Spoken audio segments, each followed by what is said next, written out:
ప్రయత్నించు, అది ప్రయత్నించి నీరు, కానీ యేసుప్రభు మాత్రం మార్చగలడు.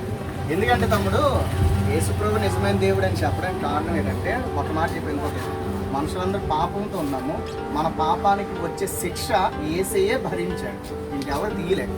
మన కోసం ఎందుకు ప్రాణం పెట్టాడంటే, మన తండ్రి కాబట్టి ప్రాణం పెడతాడు. మనం ఎంత ఇదిగున్నా మన అమ్మ నాన్నలు మన కోసం భారం భరిస్తారా? అలాగే మనుషులందరి కోసం భారం భరించినోడు ఎవరు? యేసుప్రభు కాకుండా ఇంకెవరైనా ఉంటే చెప్పు, నేను ఒప్పుకున్నాను. ఆ యేసుప్రభు కాదండి, మరొక ఆయన కూడా మానవుల కోసం ఫలానా కార్యం చేశాడు అని నువ్వు చెప్పగలిగితే నేను వెంటనే వస్తాను, వాళ్ళని కూడా పూజిస్తాను. కానీ యేసయ్య ఒక్కడే నీ కోసం, నా కోసం, మనుషులందరి కోసం ఆయన ప్రాణం పెట్టాడు. భయంకర చిత్రవద అయ్యాడు. ఎందుకంటే మన తండ్రి కాబట్టి మన కోసం ఆయన ప్రాణం పెట్టాడు. దేవుడు కాబట్టి మరలా మరణం జయించి లేచాడు. సో ఆయన మనల్ని పాపం నుంచి విడిపిస్తాడు, వ్యసనాల నుంచి విడిపిస్తాడు.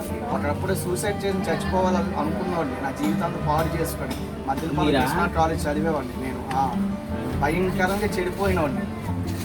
ఆయన ఈరోజు బ్రతికున్నానంటే యేసే నన్ను బాగు చేశాడు కాబట్టి ఇప్పుడు వీధులు తిరుగుతున్నాను. అంటే యేసే ప్రేమను అందరికీ తెలియజేయాలని, అందరూ బాగుపడాలని.